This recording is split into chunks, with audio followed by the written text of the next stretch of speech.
जंगबंदी की मुखालिफत देखने को मिल रही है। नेतन्याहू की इत्तेहादी पार्टियों ने धमकी दी है यहां पर और मुआहदे को मंजूरी दी है तो छोड़ देंगे साथ, ये बेन गुइर ने कहा है। इजराइल के 2 वजीर ने दी है पार्टी के साथ छोड़ने की धमकी। यहां पर शिद्दत पसंद लीडरान ने जंगबंदी के खिलाफ मार्च भी निकाला है।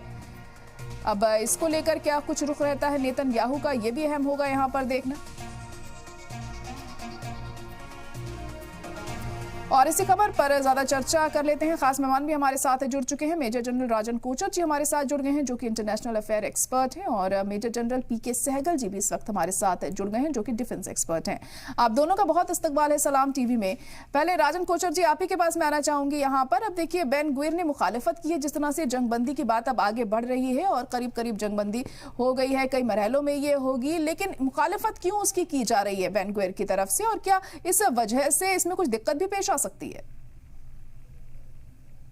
देखिए, पहले तो ये बहुत एक डेवलपमेंट है, एक इम्पॉर्टेंट डेवलपमेंट है कि नेतन्याहू के कैबिनेट के अंदर डिफरेंसेस हैं और वो अभी से नहीं है, पहले से भी है।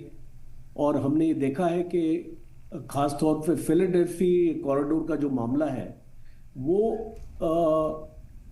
एक कंटेंशियस इशू बन चुका है, क्योंकि जैसे आपने जिक्र किया, जो इनके सिक्योरिटी मिनिस्टर हैं और एक और मिनिस्टर चिकली करके हैं और भी 1-2 लोग और हैं जो राइट विंग के हैं, वो नहीं चाहते हैं कि फिलाडेल्फी कॉरिडोर, जो एक 14 किलोमीटर का कॉरिडोर है इजिप्ट के इस बॉर्डर पे, और वहाँ पे 5 आउटपोस्ट हैं।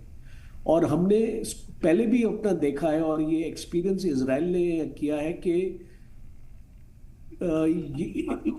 ये कॉरिडोर को अच्छी तरीके से सैनिटाइज नहीं किया गया था। उसकी वजह से जो सुरंगें हैं वो इजिप्ट के अंदर तक जाती हैं और वहाँ से ये जितने भी हथियार हैं और एमुनिशन वगैरह स्मगल हो रहा, तो ये एक इशू रहेगा इसको मेरे हिसाब से, कि इसको नेतन्याहू को इनको कन्विंस करना इसको पड़ेगा कि वो क्यों फिलाडेल्फी कॉरिडोर को छोड़ना चाहते हैं, बिकॉज वो एक बहुत ही इंपॉर्टेंट एरिया है जो आई थिंक नेगोशिएबल नहीं होने वाला।